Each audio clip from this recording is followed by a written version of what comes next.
Hey everyone, welcome to Sark Street. Thanks for swinging by, and apologies for the hiatus. I have been pretty busy recording and producing over the last several months, so I haven't posted a video in a while, but did have some new thoughts and tips that I wanted to share. So a couple new videos coming out over the next week or so. Today I wanted to talk about widening your sound in GarageBand. I posted a video a couple months back around widening acoustic guitar.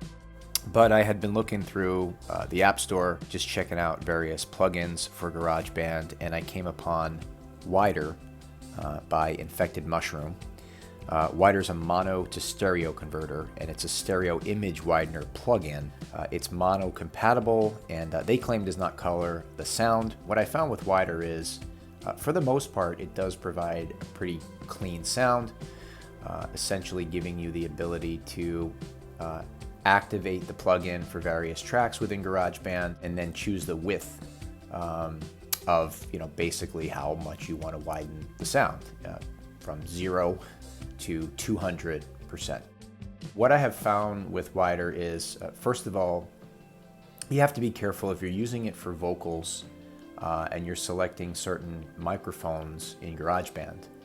If those microphones have preset effects, then you are not going to be able to add or activate Wider for that particular mic. So if you are interested in using certain microphones like chorus, for example, or lead vocal, punchy presence, those kinds of things that already have a lot of sort of effects overlaid on them, you would have to merge those tracks and then basically bring that into, I would recommend, just a normal microphone, and you can then use it.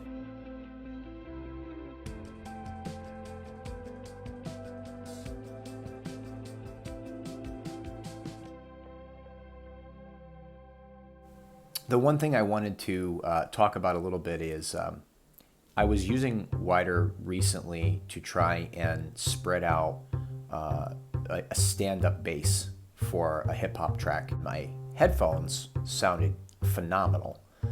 When I started feeding them through my JBL studio monitors, when I started playing it in the car, sounded like the bass was super compressed, watered down, spread so thin that it actually started to sound tinny.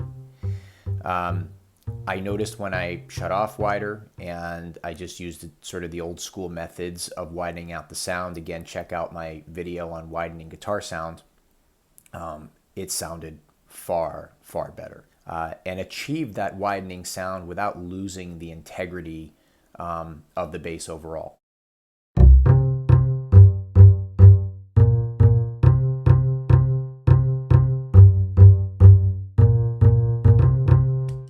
I would recommend Wider is certainly great if you are adding backing vocals. It can sound phenomenal. If you are adding samples or other small parts and you really want to have it pop, especially if you're creating a song or a record that is really designed for headphones, it does sound pretty sweet. But I would put a warning out there that if you're using it for instruments, for drums, for guitar, for bass, just be really careful. Make sure you're playing it through your studio monitors. Go sit in your car with the windows rolled up, turn the volume up, and give it a good listen, because chances are you will lose something in that translation. If you are looking for that widening effect, do it the old school way. Do it right in GarageBand. And if you have experience using Wider or any other widening plugins, or just some tips and tricks to widen directly in GarageBand, always feel free to share via the comments. Look forward to chatting with everyone again soon. Take care, y'all.